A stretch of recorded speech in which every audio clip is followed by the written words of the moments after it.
여러분 안녕하십니까. 시사쇼 정치다 김보건입니다. 국정감사 3일째입니다. 여당이 주도하는 국회 법사위가 대법원을 찾아가서 현장 국정감사를 진행하고 있습니다. 국민의힘은 이건 명백히 불법이라면서 파행을 선언하고 불참했는데요. 대법 현장 상황 짚어보겠습니다. 우리 정부가 서울 전역과 경기도 12개 지역을 규제 지역으로 지정하는 부동산 세 번째 대책을 전격 발표하면서 시장이 충격에 빠진 모습입니다. 혼돈의 부동산 시장 자세히 분석해 보겠습니다. 1분 뒤에 돌아옵니다.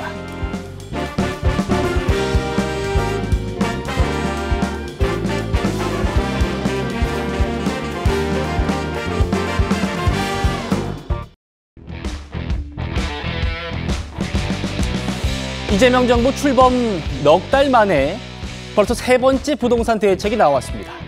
서울 전역을 투기 지역으로 묶고 주택담보대출 액수도 더욱 옥죄는 게 핵심인데요. 야당은 서울의 부동산 시장에 계엄을 선포한 격이다라고 강력 반발하고 있습니다. 하나하나 같이 따져보시죠. 정확하게 예언할 수 있습니다. 지금 대출 6억, 주담대 대출 6억까지 나오잖아요. 이거 4억으로 내릴 것 같고요. 마포, 성동 이제 묶겠죠. 예, 규제 지역으로 이제 묶을 겁니다. 토지거래 허가 구역으로도 아마 묶을. 왜 반박하기가 어렵지? 서울 전역과 과천, 성남 등 경기도 12개 지역을 토지거래 허가구역, 조정 대상 지역, 투기 과열지구로 지정해서 주택 구입 시 실거주 의무를 부여하고 대출, 세제 등 강화된 규제를 적용하겠습니다. 주택담보대출 한도를 15억 원 초과 25억 원 이하 주택은 4억 원으로 25억 원 초과 주택은 2억 원으로 낮추겠습니다. 야, 황현희 씨의 예측이 거의 그대로 적중을 했어요. 이현정 의원님. 네. 이제 15억 1,000만 원짜리 집을 살려면 대출 6억이 아니라 4억밖에 못 받습니다. 그래서 현금으로 11억 원이 있어야 집을 살 수 있게 됩니다. 어떻게 보십니까? 결국 이제 정부가 시장 전문가들의 어떤 이 관측을 따라가고 있다 이렇게 평가를 할 수 있을 것 같습니다. 예. 그러니까 뭔가 시장의 어떤 판단보다는 결국은 시장에 다 예측이 가능했던 그런 부분을 정부가 이제 뒤쫓아가고 있는데요. 이재명 정부가 출범한 지 지금 4달 정도 됩니다. 근데 벌써 세 번째 대책이 나왔지 않습니까? 저는 뭐 기시감이 드는 게 문재인 정부 들어서서 26번 이 부동산 대책이 나왔습니다만은 결국은 부동산을 잡지 못했습니다. 그리고 이번 조치 같은 경우는 정말 야당에서 계엄이라고 이야기할 만큼 정말 서울의 전 지역과 경기도 일부 지역 전체를 지금 묶는 그런 대책을 발표를 했는데요. 네.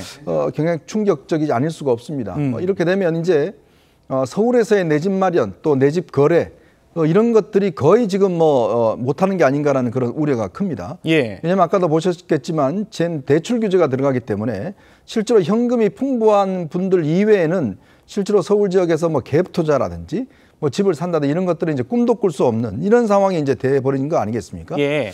결국은 물론 지금 집값이 굉장히 오르고 있는 상황에서 이거를 어쨌든 간에 잡겠다는 정부의 의지는 이해하겠지만 그러나 이런 아주 굉장히 어떤 이 광범위한 조치로 인해서 실질적인 실수요자들은 이제 거의 집을 못 마련하는 상황이 돼버렸고 예. 과연 이런 조치가 얼마나 갈까라는 그런 시장의 또 우려도 있는 것 같습니다. 예.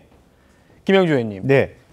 문재인 정부의 부동산 정책이 실패했던 원인 중에 하나로 풍선 효과가 꼽히지 않습니까? 네. 규제를 했더니 그 옆 지역으로 계속 뻗쳐나가는 이 풍선 효과 때문인데 그걸 막겠다고 오늘 서울 전역과 또 서울 붙어있는 경기도 12개 지역을 규제 지역으로 삼는 것 어떻게 평가하십니까? 사실은 이제 뭐 이렇게 의도는 무슨 얘기인지를 알겠어요. 그러니까 수도권에 투자하지 말고 투자 풍선 효과가 생긴다 그러면 지방으로 더 내려가라. 뭐 그런 이제 의미를 지닐 수 있겠다고 보여지는데 예. 오히려 그런 그 돈이 있으면 주식 투자하라 이렇게도 이제 대통령 말씀을 포함해 보면 이해할 수 있습니다만은 어쨌든 그럼에도 불구하고 수많은 사람들이 수도권에 집을 사고 싶고 또 사야 되는 사람들이 있는 상황이라면 잘못하면 이게 그냥 질식사 할 수 있는 굉장히 동맥경화의 걸릴 수 있는 예. 그런 문제가 생깁니다. 결과적으로는 수요자가 없음으로 인해서 실제로 집을 팔아야 될 사람이 굉장히 많은 손해를 주고 집을 팔지 않는 이상 사실은 집을 팔 수 없는, 거래가 없는 이런 것이 과연 어떤 시장의 어떤 선순환의 구조를 만들어 갈 수 있을까? 그러니까 규제를 통한 말하자면 문제 해결이라고 하는 것은 사실은 어떻게 보면 문재인 정부 때와 비슷한데, 어떻게 보면 부동산 시장에서는 실제로 보면 서울의 집값 자체가 예. 세계 평균에 비하면 아직까지 저평가됐다라고 하는 그런 것도 있고요.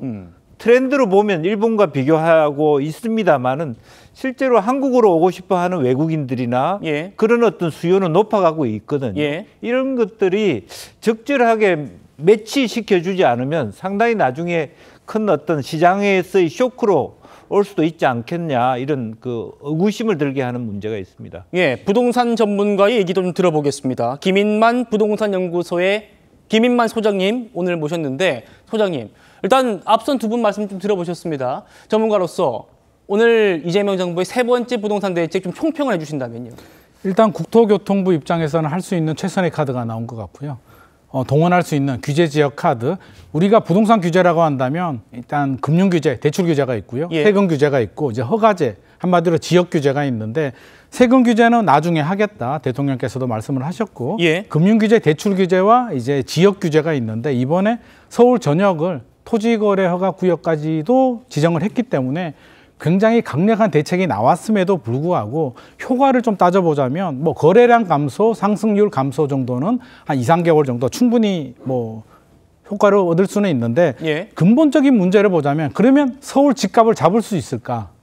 집값 올라간 집값이 떨어질 수 있을까에 대해서는 근본 원인은 서울은 수요 과잉, 공급 부족 지역이거든요. 네. 이번에 97 공급 대책에서도 135만 호를 공급하겠다고 했는데 착공 물량입니다. 내년에 착공이 들어가도 2029년에 완공이 되기 때문에 현실적으로 한 2028년, 9년까지는 입주 물량이 나오지 않는다. 그래서 이번 대책도 공급 대책이 아니라 수요 억제책이다. 수요 억제 정책인데, 그러면 왜 시장의 수요자들이 최근에 앞서서 이제 규제 지역을 보게 되면 경기도 12개 지역들도 묶었는데 그쪽 예. 지역에 최근에 풍선 효과가 생기고 있었거든요. 예. 그러면 왜 이렇게 불안해서 사냐라고 이제 시장의 수요자들의 인터뷰를 해보게 되면 주식도 올라가고요.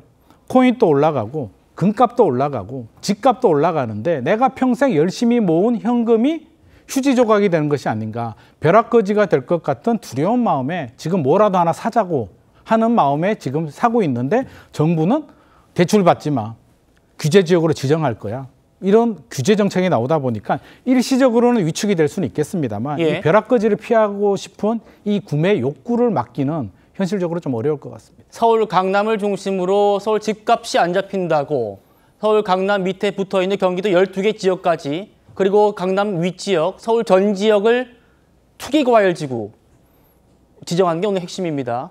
야당은 집값을 망치는 정책, 문재인 정권 시즌2 정책이다라고 강력 비판했습니다. 들어보시죠. 좌파 정권은 대책을 발표할 때마다 부동산 가격이 반드시 오를 거라는 확신만 심어주고 있습니다. 시장의 메커니즘과 국민의 수요를 전혀 이해하지 못하는 더 센 규제만 반복하고 있습니다. 한마디로 청년 서민 주택 완박 대책입니다. 서민의 내 집 마련은 막히고 부자들만을 위한 부동산 시장이 생겨날 것입니다. 이번 대책은 결국 사야 할 곳을 미리 알려주는 좌표 찍기 대책입니다. 문재인 정권 시즌2입니다. 집값 폭등 시즌2입니다. 문재인 정권은 재임하는 동안 28번의 대책을 발표했습니다. 이재명 정부의 대책까지 합치면 전부 31번의 대책입니다. 이번 부동산 대책도 집값을 잡는 정책이 아니라 집값을 망치는 정책이 될 것입니다. 31전 31패가 될 것입니다. 청년과 서민의 주택을 완전 박탈하는 정책이다. 아주 혹평이 나왔고요. 오늘 하루 종일 또 김재섭 의원의 평이 부동산 카페를 중심으로 화제였습니다. 이재명 대통령이 오늘 서울의 부동산 시장에 계엄을 선포했다는 겁니다. 오늘 이 망국적인 부동산 규제 발표로 대한민국의 부익부 빈익빈 더욱 빨라질 것이고 청년의 주거 사다리는 박살날 것이다. 조신 위원장님 어떻게 보십니까? 네, 부동산 가격이 오르면은 우리가 지표들을 보면은 서민층의 그 자가주택 보유율이 이렇게 낮아집니다. 그 아마 지금 우리 김재섭 의원님께서 저렇게 말씀하시는 거는 김재섭 의원님 지역구가 저 강북인데 이 조치를 해서 강북의 집값이 지금까지 조금씩 이렇게 상승세를 탔는데 저게 문제가 생기지 않을까 하는 그런 우려도 섞인 표현이라고 보고 있고요. 예. 우선 민주당 정부에서는 정권이 바뀌면은 부동산 가격이 오른다. 이런 시장의 심리가 있지 않습니까? 그래서 제 생각에는 이재명 정부에서는 정권 초기에 네. 힘이 있을 때 강력한 대책을 통해서 부동시장을 안정시키고 가격을 안정시키자. 그 대통령께서 어젠가요? 우리나라 부동산이 일본처럼 될 가능성이 높다. 정말 폭탄 돌리기다. 잘못하다가는 정말 영끌에서 집을 사고 했던 그 투자자뿐만 아니라 예. 이 부동산의 위기가 없을 때, 거품이 꺼졌을 때 금융, 경제 전체 위기까지 올 수 있으니까 이 부분에 대한 우려를 어디 표현하셨어요. 그래서 이번 오늘 대책에 대해서 일부 전문가들은 이게 단순히 부동산 집값을 잡고자 한 대책뿐만이 아니라 네. 우리 자금의 흐름, 지금 이 부동산으로 몰린 자금의 흐름을 좀 더 생산적인 곳, 또 주식시장이나 이 금융시장으로 좀 유도하기 위한 장기적인 포석이 아니겠는가 그렇게 생각합니다. 예, 김 소장님께서 여쭤보겠습니다. 지금 야당에서는 핵심적인 내용이 이거 같습니다. 우리 청년들의 주거 사다리가 박살날 것이다. 그러니까 지금 이재명 정부의 인식은 소위 강북 지역은 그렇게 고가 주택이 없다라는 인식을 하는 것 같습니다. 그렇죠? 그런데 그렇다고 이제 강북을 강남처럼 규제를 같이 묶어버리면 앞으로 이 외곽 지역에서 살다가 돈 벌어서 중심부로 들어오는 이 주거 사다리 박살나는 거 아닌가? 어떻게 보십니까? 뭐 그런 의미가 될 수도 있고요. 이번에 정부가 수도권 일부 지역과 서울 전체를 규제를 한 건 문재인 정부의 학습 효과가 있습니다. 문재인 정부 시절은 핀셋 규제를 했거든요. 구별로 규제를 하다 보니 강남 3구를 규제하니까 마용성이 오르고 마용성을 규제하니까 서대문, 동대문이 오르고 서대문, 동대문을 규제하니까 노도강과 수도권 지역, 지방까지 불길이 번졌기 때문에 이번에는 풍선 효과를 원천 차단하기 위해서 서울 전체를 이렇게 묶었다 이렇게 이해를 하면 될 것 같고요. 네. 노도강 지역들은 좀 억울할 수는 있죠. 우리는 오르지도 않았는데 왜 우리 지역을 이렇게 강하게 규제하느냐라는 볼멘 목소리들이 나오고 있는데 정부 입장에서는 풍선 효과를 차단하겠다라고는 하지만 시장의 수요자들은 앞서서 제가 말씀드렸듯이 가지고 있는 현금 가치가 떨어지고 휴지 조각이 될 것 같은 상당한 불안감을 호소하고 있는데 규제 지역으로 지정했다고 해서 나는 정부 정책을 믿고 그냥 가만히 있으면 될까라는 생각을 하진 않습니다. 네. 그러면 그럼에도 불구하고 토지거래허가 구역을 뚫고 실거주를 하거나 그게 안 된다면 규제 지역이 아닌 지역들 예를 들어서 지금 지정되지 않은 곳들 동탄신도시라든지 인천 송도라든지 이런 지역으로 풍선 효과가 생길 가능성도 충분히 존재하기 때문에 예. 저는 시장의 수요자들이 이 불안한 마음 이 현금이 휴지 조각될 것 같은 이 불안한 마음을 잠재우지 않는 한 규제 정책 몇 번만으로 쉽게 해결되기는 좀 어려운 문제가 아닌가 생각을 하고 있습니다. 근본적인 이 불안을 잠재우지 못하는 한 몇 번의 수요 억제책만으로 해결될 일이 아니다라는 말씀입니다. 이것도 보시죠. 이재명 정부의 부동산 정책을 비판해온 오세훈 서울시장도 오늘 가세를 했습니다. 서울 전역을 규제하는 이 정책이 발표됐는데 정작 서울시와는 협의하지 않았고 일방적으로 통보했다. 지금 이 얘기입니다. 김의원 소장님. 네. 서울시는 부작용이 있을 거다 이렇게 하면 전역에 규제하는 건 무리다. 아까 말씀드렸던 강남에 대한 대책을 강북까지 확대하는 것 이건 무리다라는 입장을 냈다는 겁니다. 어떻게 보십니까? 서울시 입장에서는 충분히 의견을 낼 수가 있고요. 최근에 서울시와 국토부가 이제 대립각을 이루고 있는데 지금 토지거래허가 구역 지정 권한은 서울시가 가지고 있습니다. 국토부가 지금 가지고 가려고 지금 법 개정을 하고 있습니다만 아직 법 개정이 안 된 걸로 알고 있고요. 네. 서울시가 지금 해주지 않으면 이번 대책 내용이 반쪽짜리에 그칠 가능성이 높기 때문에 사전 협의를 충분히 해야 되는데 지금 나오는 얘기를 보게 되면 서울시는 우려를 전달했는데 정부가 일방적으로 발표를 했다라고 예. 엇박자를 내고 있기 때문에 시장의 수요자들은 서울시와 정부가 손을 합쳐서 한 몸으로 나가도 지금 여러 가지 사실 뭐 노무현 정부부터 시작해서 문재인 정부 또 윤석열 정부의 여러 가지 실책들이 국민들은 굉장한 피로감을 느끼고 있는데 지금 또 이렇게 삐그덕삐그덕 된다? 정책의 신뢰가 굉장히 떨어지게 되고요. 예. 나중에는 콩으로 매주를 쏜다 해도 믿지 않는 상황까지도 가고 있기 때문에 이번 대책이 상당히 중요했는데 근본적인 문제를 건드리지 못하고 역시 네. 사지 마. 돈 많이 현금으로 사는 거는 실소유자인데 대출을 많이 받거나 전세 끼고 사면 투기야라는 프레임을 적용을 했기 때문에 이 불안한 마음을 잠재울 수 있을지는 한 2개월, 3개월 정도는 숨고르기 하고 결정이 날 것 같은데요. 이 정도로 해결되기에는 좀 힘들지 않나.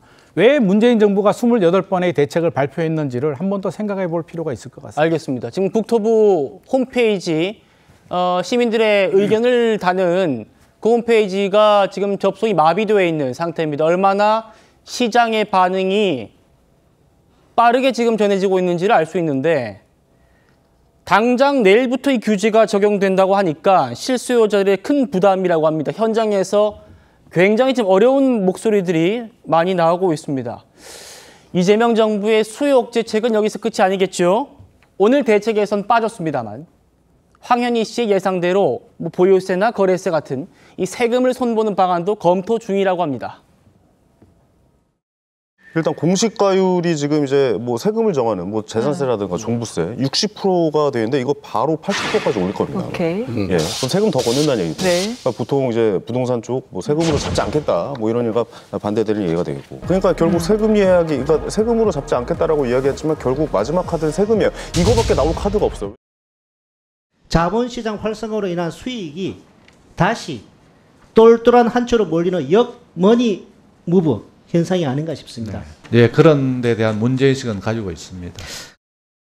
세제 개편의 구체적 방향, 시기, 순서 등은 부동산 시장에 미치는 영향, 과세 형평 등을 감안해 종합 검토할 계획이며 연구 용역, 관계부처 TF 논의 등을 통해 보유세, 거래세 조정과 특정 지역 수요 쏠림 완화를 위한 세제 합리화 방안을 검토하겠습니다.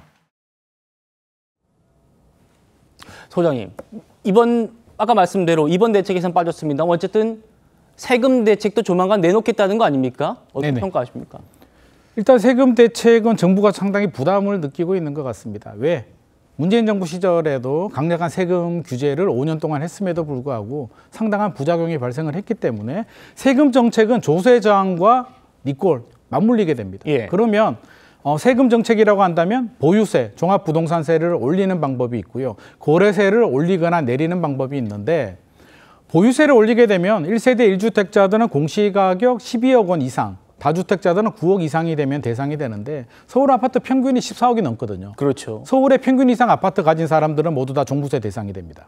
내년 6월에 지방선거가 있는데 예. 서울에 집 가진 사람들이 세금 늘어나면 솔직히 기분 좋을 사람이 없거든요. 예. 그러면 자연스럽게 일부라도 조세 저항이 일어나면서 표 이탈 현상이 생길 수도 있기 때문에 그럼에도 불구하고 집값이 잡힐 수 있으면 합니다. 보유세 올리면 집값 잡을 확률이 몇 % 될까? 80% 이상이라고 얘기하는 사람은 아무도 없을 겁니다. 예. 자신이 없는 거죠. 표는 이탈이 되는데 자신이 없다. 그러면 이제 거래세가 되는데 황현희 씨가 얘기했듯이 거래세를 내리게 되면 이제 집주인들이 매물을 내놓게 되면서 집값이 안정될 수는 있는데 반대 입장에서 무주택자 입장에서 보자면 내 친구가 집을 사서 5억, 10억의 시세 차익을 얻었는데 정부가 인센티브를 준다? 굉장한 불안감, 무기력증을 호소하게 됩니다. 부자 감세 논란이 있기 때문에 네. 양도세를 내리는 것도 어렵고 보유세를 올리는 것도 어렵고요. 예. 두 가지를 다 올리게 되면 매물 잠김 현상이 생기면서 문재인 정부처럼 집값이 폭등할 수도 있습니다. 그래서 세금은 굉장히 부담스럽고 내년 지방선거까지는 안 하고 싶은데 지금 시장 상황을 보게 되면 안 할 수 없는 진퇴양난의 상황입니다. 예. 소장님, 지금 우리가 뭐 집을 사고 파는 문제에 대해서만 얘기했습니다만 전월세 문제도 조금 짚어봐야 될 것 같아요. 이번 대책으로 전월세가 폭등할 수 있다는 우려도 있던데 어떻게 전망하십니까?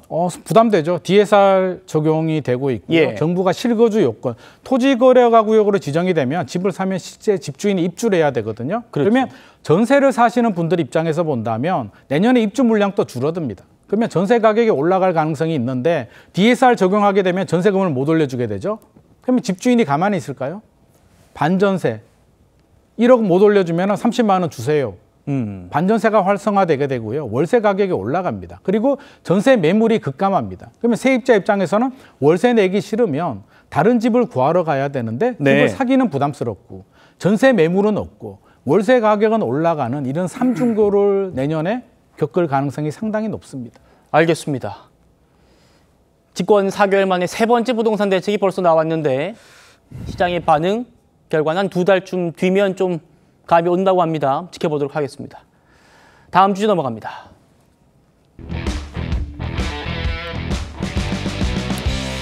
조금 전에 캄보디아 사태를 대응하기 위해서 우리 외교부 2차관을 단장으로 하는 정부 합동 대응팀이 캄보디아 현지로 급파되었습니다. 직접 목소리 들어보시죠.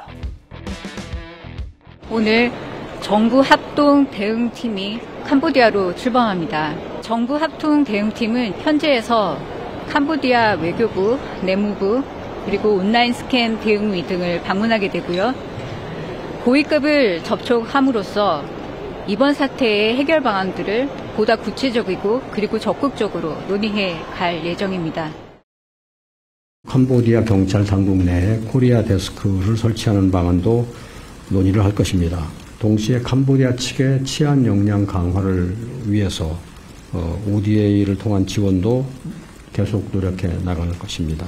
우리 정부로서는 지난 7월과 9월 캄보디아 측의 2차례 단속 결과로 검거된 우리 국적 범죄 혐의자 60여 명을 조속히 한국으로 송환하는 데 우선순위를 두고 있습니다. 이현정 의원님, 네. 위성락 실장 얘기까지 들어보니까 지금 이제 파견되는 우리 대응단의 첫 번째 임무, 우선적인 임무는 감금 납치된 우리 국민들을 구조하는 것보다는 캄보디아 당국이 검거되어 있는 한국인들을 송환 협의하러 가는 것, 여기에 좀 방점이 찍혀 있다네요.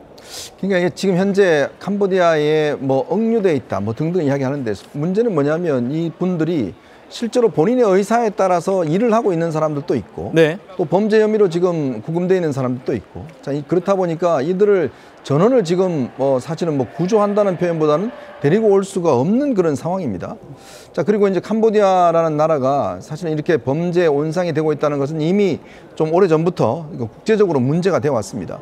국제 보이스피싱의 어떤 근거지 또 자금 세탁의 근거지가 되고 있다는 거. 사실은 이런 어떤 검은 수입이 지금 캄보디아 전체 GDP의 4분의 1을 차지하고 있다는 거 아니겠습니까? 네. 그만큼 캄보디아가 지금 국제적으로 감시 대상국이 되고 있습니다.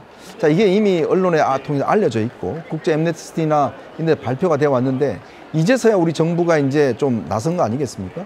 자, 그런 상황에서 지금 지난 8월 달에 이미 이 공문에서 사망한 사건이 발생을 했는데 이것조차도 지금 계속 묵혀오다가 이제 문제가 좀 언론을 통해서 등장하고 하니까 이렇게 뒤늦게 나서는 거거든요. 이제서야 지금 캄보디아 보코산 지역에 대해서 여행 금지 발령이 내려졌습니다. 그렇죠. 자, 그런데 문제는 현지에 지금 우리 측 젊은이들이 얼마나 있는지도 파악을 못하고 있습니다. 국정원 판단, 외교부 판단이 서로 달라요. 자, 현황 파악도 지금 못하고 있고 또 이들의 유형 자체가 진짜 무슨 뭐 강제로 끌려간 것인지 아니면 정말 본인들이 돈을 벌기 위해서 자발적으로 간 것인지 그리고 자발적으로 갔는데 거기에서 뭐 예를 들어서 억류됐다든지 여러 가지 고문을 받는 것인지 또 어떤 사람들은 국내에 송환돼 왔다가도 또다시 간 사람도 있어요. 자, 이런 여러 종류의 어떤 이 복잡하게 얽혀 있는 게 있기 때문에 정부 입장에서 일률적으로 이들을 뭐 마치 구조해서 온다 이런 것보다는 지금 단계적 접근 방식을 취하고 있지 않는가 생각이 듭니다. 예. 정부 합동 대응팀은 오늘에서야 출국했습니다만 저희 TV조선 취재진은 이미 캄보디아 범죄 단지를 취재하고 있습니다. 사회부 황재영 기자가 캄보디아 범죄 단지에 가보니까 말 그대로 범죄 도시를 연상케 했다고 합니다. 들어보시죠.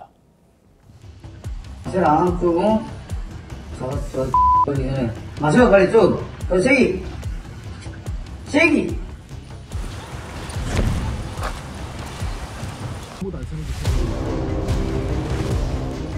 캄보디아의 구금시설로 알려져 있는 대형 리조트들이 늘어선 거리를 둘러봤는데요.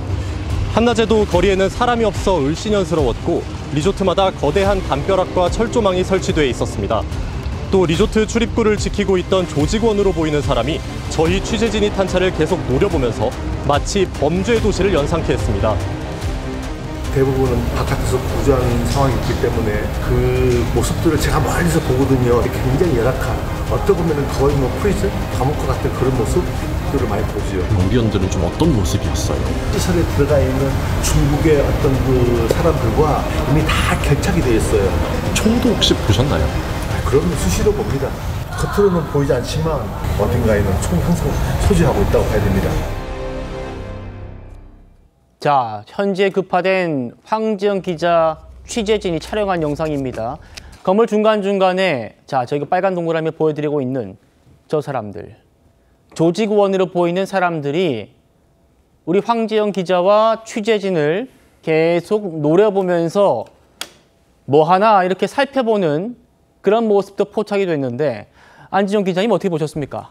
네, 마치 범죄도시 같다는 얘기를 했는데 실제로 배우 마동석 씨가 나온 영화 범죄도시를 보면 동남아 지역에서 한국인들이 억류되거나 그런 것들 그렸는데 그 현실판이라고 볼 수 있습니다. 여기서 또 하나 중요한 거는 지역입니다. 시아누쿠빌인데 보통 사람들이 이런 생각을 합니다. 굳이 가지 말라는 지역을 왜 가느냐. 낙후된 지역은 위험하다 얘기하는데 저 시아누쿠빌 같은 경우는 캄보디아 남부 관광지입니다. 그래서 대형 리조트들이 늘어서 있는데 그 앞도 저렇게 을씨년스러운 풍경과 함께 취재진이 지나갈 때 노려보는 듯한 모습을 취하고 있다는 게 저곳이 현재 굉장히 위험한 지역이라는 걸 느낄 수 있습니다. 실제로 이 리조트 안에는 한국인들을 포함해서 수많은 사람들이 감금된 것으로 전해지기도 했는데 선교사들에 따르면 올해만 한국인 50명 넘게 구출을 했지만 삼엄한 경비 때문에 10명 정도는 구출하지 못했다고 진술을 하고 있습니다. 그리고 조금 전에 만나봤던 이 오창수 선교사에 따르면은 그 시설에 들어가 있는 중국의 어떤 사람들과 다 결탁이 돼 있다는 걸 얘기를 했고 또 하나 총기를 소지하고 있다고 얘기를 했는데 확인을 해보니까 캄보디아 법령으로는 내 외국인들이 총기를 소지할 수 없게 되어 있습니다. 이 고위 인사와 같은 경비 목적으로만 갖고 있는데 만약 저들이 저렇게 총기까지 소지하고 있다면 내부적으로 굉장히 큰 모랄 해저드가 일어나고 있다는 것에 대한 우려의 목소리가 커질 수밖에 없습니다. 예, 이 장면도 볼까요? 저희 취재진이 촬영한 또 다른 감금 시설입니다. 아파트처럼 아주 높은 건물인데 저기서 사람들을 감금시켜 놓고 일을 시킨다는 그런 증언들을 저희가 확보하고 있습니다. 심지어는 자, 지금 이 모습 총기를 숨기고 있는 조직원들이 저렇게 그 입구를 지나가는 차들을 검문하고 있습니다. 저 사람들 경찰도 아니고요. 캄보디아 당국도 아닌데 범죄 조직이 검문까지 하고 있는 그런 상황이에요. 안 기자님, 방금 보신 저 건물, 저 높은 건물 안에 우리나라 청년들 수십 명, 많게는 또 수백 명이 있을 수도 있는 거 아닙니까? 네, 맞습니다. 이 현대식 건물이기 때문에 안전해 보인다고 볼 수도 있는데 그 반대로 생각하면 그만큼 조직적으로 관리하기가 쉽다는 설명도 가능합니다. 실제로 이 범죄 단체 규모는 단지별로 천차만별인데 그곳에서 일어나는 범죄는 로맨스 스캠, 비상장 주식, 해외 선물, 공무원 사칭, 보이스피싱 등이 자행되고 있습니다. 한 관계자에 따르면 이렇게 캄보디아 안에만 무려 400개가 넘는 범죄 단지가 있을 것이라고 보고 있다는 또 주장도 나오고 있고요.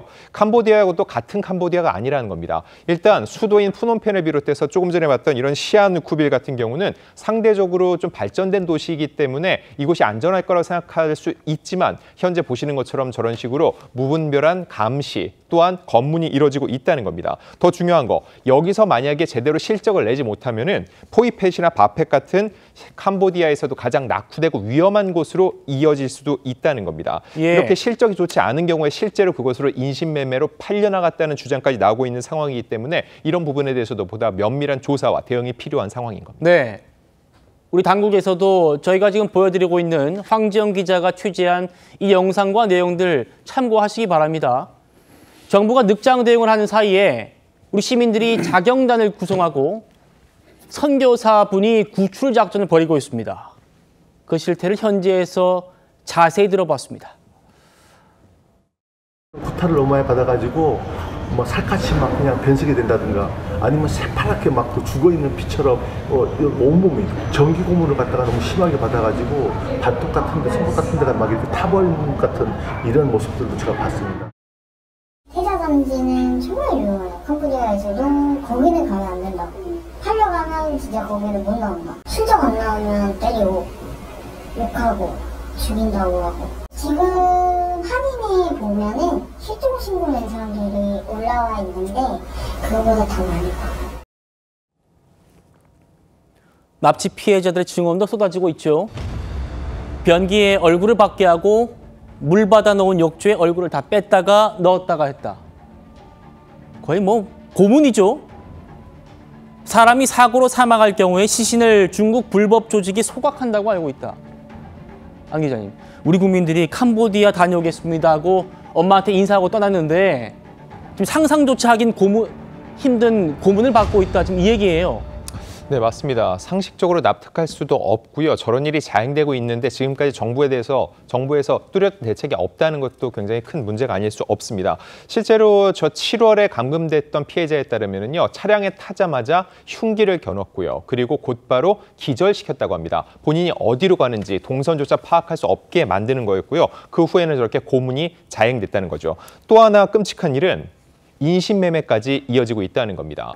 보이스피싱 비롯해서 여러 범죄에 동원이 됐는데 제대로 성과를 내지 못하면은 1만 달러, 한국 돈으로 1,000만 원 정도 넘는 금액에 팔려갈 수 있고 더욱더 낙후되고 더욱더 위험한 곳으로 이어질 수도 있다는 겁니다. 게다가 폭행으로 숨지었을 경우에는 또 중국 조직에 의해서 임의로 소각된 일까지 벌어진다는 주장이 나오고 있는데 실제로 이번에 고문으로 숨진 이 박 씨와 함께 있었던 한 A 씨는 또 다른 언론과의 인터뷰에서 생전 촬영을 직접 이 박 씨에 대해서 하기도 했었는데 전기 고문이 이루어졌고 게다가 총기까지 소지하고 있는 걸 확인했다는 위험한 주장까지 내놓고 있습니다.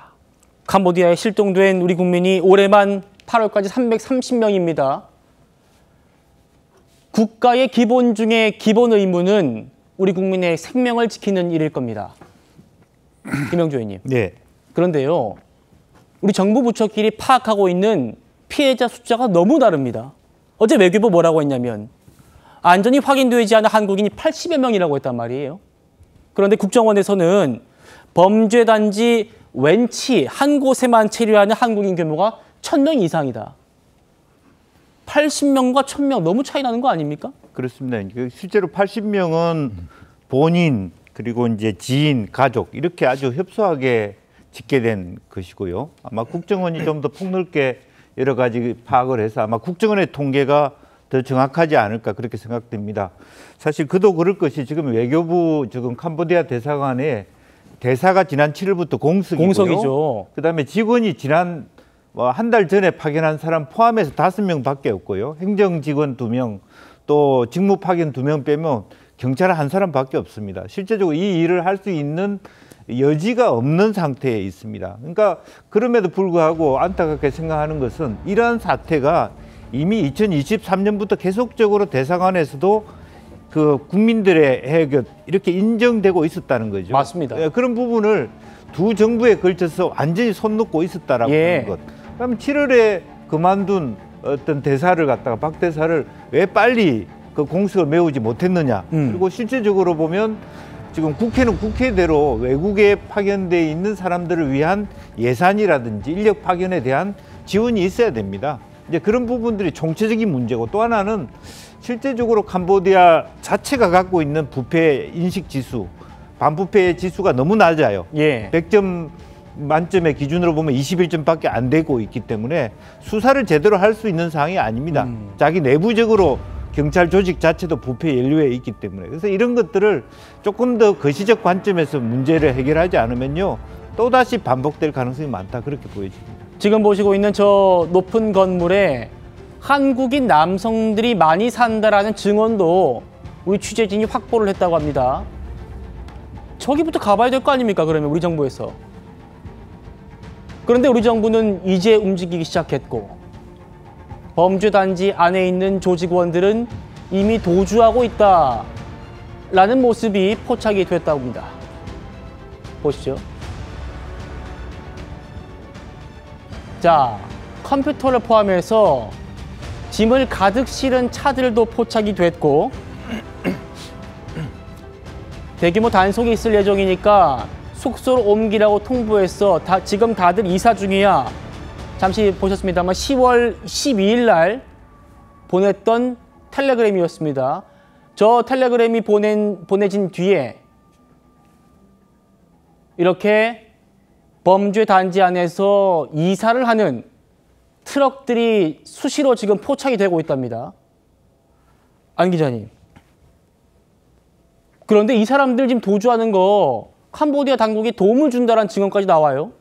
네, 실제로 내부적으로 이미 어느 정도 정보를 입수하고선 도주를 준비하고 있다. 이런 증언들이 나오고 있는데 현재 이미 대응이 늦었다는 것은 익히 알려졌습니다. 그러면 늦은 만큼 정확히 대응을 해야 되는데 현재 캄보디아 입국 후에 확인되지 않은 인원이 80명이다, 1000명이다. 규모조차 제대로 파악이 되지 않고 있고 규모가 파악되지 않았다면 정확한 대처를 위해서 어느 정도의 인력을 파견해야 되는지조차 정확히 가늠할 수가 없는 상황이라는 겁니다. 이런 상황 속에서 한국인들을 제대로 구조할 수 있을지에 대한 의문이 커지고 있고요. 또 하나는 지난 3월에 이 박항서 전 베트남 감독이 캄보디아 여행 후에 본인이 납치당할 뻔했다 이런 얘기를 방송에서 한 적이 있습니다. 이게 불과 올해 초 이야기였는데 그때도 마치 가벼운 이야기처럼 치부가 됐는데 결과적으로 지금 이런 상황이 벌어지고 나서는 정말로 한국인들을 대상으로 해서 캄보디아를 포함해서 이제 동남아 일대에서 조직적으로 한국인들에 대한 피해가 발생하고 있는 상황인데 과연 정확한 규모 파악원, 인력 파견 등 어떤 식으로 대처를 할지에 대해서 정확한 대책 마련이 촉구되고 있는 상황인 겁니다. 예. 캄보디아를 탈출한 한국인의 증언도 저희가 들어봤습니다. 범죄단지들은 다 장벽이 있는 데는 걔네가 돈을 좀 많이 먹었어요. 그래서 야, 너 이제 곧 사무실 털러 올 거야. 경찰 애들이 너 위치 알았어. 이렇게 미리 알려줘요. 그러면은 사무실 정리해. 거기 있는 사람들 돈 이거 보고 월급 안 주고 다 팔아요. 다른 데는. 조신희 위원장님. 그래서 지금 오늘 이 합동 대응단이 파견됐지만 지금 수사를 시작해도 당장 재개해도 하부 조직원 몇 명 검거하는데 그칠 가능성 크다. 이런 어두운 전망도 나옵니다. 어떻게 보십니까? 우선 그 하부 조직은 우리가 근거를 해서 법적 처벌을 하는 것보다 더 급한 게 우선은 우리 그 해외 체류하고 계신 그 피해자들 빨리 신속하게 우리 국내로 송환하는 게 우선이고요. 해외 체류 우리 국민들의 안전에 대한 책임 당국은 외교부입니다. 지금까지 형태를 보면은 지난 정부 포함해서 이번 정부 초기까지 우리 국민들이 보실 때 상당히 실망스럽죠. 근데 다행히 대통령께서도 직접 나서셔서 이 캄보디아 사태 해결을 위해서 정말 정부가 할 수 있는 동원 가능한 가용 자원들 총동원해서 문제 해결을 빨리 하라는 지시도 내렸고 우리 지금 정부 합동 대응반이 지금 그 캄보디아로 떠났습니다. 외교부 2차관을 단장으로 한. 그리고 또 민주당에서도 몇몇 의원들이 그 민간 외교 차원에서 또 아마 내일인가 캄보디아로 떠나는 걸 알고 있습니다. 예. 그래서 지금 중요한 거는 어쨌든 저런 범죄의 우두머리라고 볼 수 있는 중국 측이든 어떤 외국인 범죄 단체를 근거하는 것도 중요하지만 우리 한국인들 지금 생사가 지금 확인 잘 안 되는 분들 그런 분들 빨리 파악해서 국내로 송환하는 문제가 제일 급하다 그렇게 생각합니다. 예. 자, 다시 한번 지금 현재 가 있는 황지영 기자와 취재진의 영상 보겠습니다. 저곳에 우리 한국 청년들, 남성들이 많이 있다는 증언들을 저희 취재진이 확보했다는 겁니다. 외교부, 국정원, 경찰분들 이 방송 꼭 보시고 저곳 꼭 찾아가 보시기 바랍니다. 자, 그리고 우리 취재진이 이렇게 왔다 갔다 하는 장면들을 범죄 조직원으로 보이는 남성들이 계속 체크하고 우리 정부가 움직인다라는 얘기가 텔레그램으로 전파되니까 저렇게 범죄 조직원들로 보이는 사람들이 경찰도 아닌 사람들이 입구를 검문 검색하고 있다는 겁니다. 그래서 저희가 지금 저희 취재진이 저 안쪽으로까지 들어가지 못했다고 해요. 이현종 의원님. 네. 자, 이 통계 좀 볼까요? 2024년에 국제투명성기구가 발표한 통계입니다. 캄보디아 국민들 중에 경찰에게 뇌물 건넨 비율이 23%다. 국민 4명 중에 1명이 그런 상황이다. 그러다 보니까 지금 범죄 조직을 저희가 단언할 수는 없습니다만 지금 정부 수사당국에서 비호하는 것 아닌가라는 의혹까지 나오는 상황인데 우리 정부에서 가가지고 지금 캄보디아 당국과 협의하겠다. 어떻게 전망되십니까? 사실 캄보디아 나라가 훈센 전 총리가 오랫동안 집권을 했고 또 이제는 그 아들까지 이제 총리를 하면서 사실상 독재 체제가 꽤 오랫동안 지금 지배를 했던 나라입니다.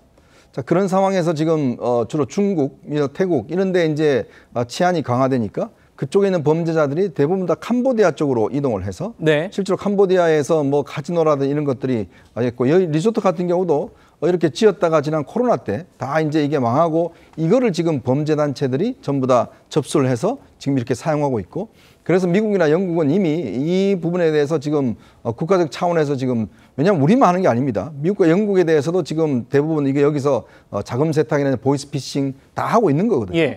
자, 그런 상황이기 때문에 저는 그래서 정부가 지금 이 상황들을 지금 경찰 정부가 몇 명 간다고 해서 될 수 있는 문제가 아니라 기본적으로 일단 이 캄보디아의 공권력을 움직이게 만들어야 돼요. 그러기 위해서는 우리의 지렛대는 우리가 원래 캄보디아의 그 ODA 즉 캄보디아에 지원하는 공적 자금이 4,300억이나 됩니다. 작년에 비해서 배나 많아졌어요. 근데 이렇게 4,300억이나 우리가 지원해 주고도 우리가 이런 대접을 받고 있는 거거든요. 저는 그래서 이 금액에 대한 물론 이거는 유엔 차원에 지원하는 거지만 저는 이거를 지렛대로 삼아야 된다. 즉 캄보디아 정부를 향해서 굉장히 강력한 경고를 했고 또 이 그 자금에 대한 지원을 철회할 가능성에 대해 충분히 저는 이야기를 하고 문제는 우리가 뭐 경찰력에 가봤자 여기서 할 수 있는 게 없지 않습니까? 최대한 현지에 있는 캄보디아 경찰이나 공권력을 이용을 해서 실제로 저런 지역에 대한 어떤 단속들을 할 수밖에 없어요. 이 구조적인 문제는 우리가 금방 단시간에 해결할 수는 없습니다. 그러나 우리의 어떤 젊은이들이 여기서 어떤 부당한 대우를 받고 있고 이런 것들은 빨리 확보하려면 저는 이런 어떤 경제적인 압박 이런 것들이 오히려 더 효과가 있지 않을까라는 생각이 듭니다. 우리가 공적개발 원조로 4천억을 캄보디아 주고 있는데 우리 국민 지금 수백 명이 저기 잡혀 있을 수 있는데 그런데 지금 우리 정부가 할 수 있는 게 없다는 게 말이 안 되죠. 오늘 합동대응팀이 파견됐으니 꼭 캄보디아 고위층과 담판을 지어서라도 방금 저희가 동그라미를 보여드린 저곳을 꼭 찾아가서 우리 국민들을 구출해 오길 바랍니다. 이어진 뉴스 나인을 통해서 황재영 기자와 취재진이 찍은 더 생생한 영상들 그리고 탈출한 우리 한국인들의 또 생생한 인터뷰도 이어진 뉴스 나인을 통해서 보도해 드리겠습니다. 다음 주제 넘어갑니다.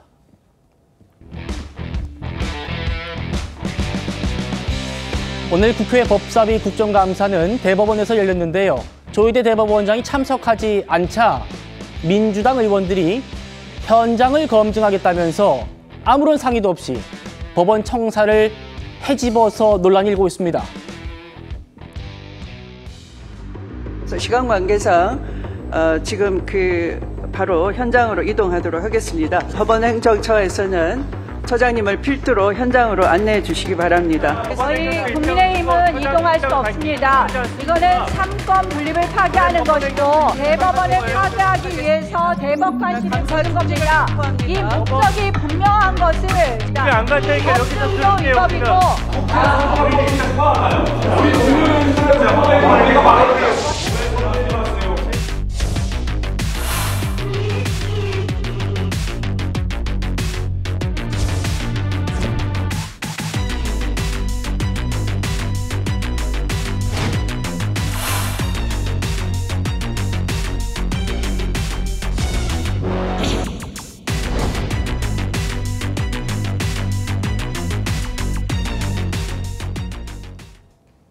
제가 우리 카메라가 담지 못한 그 장면을 묘사한 기사를 그대로 읽어드릴게요.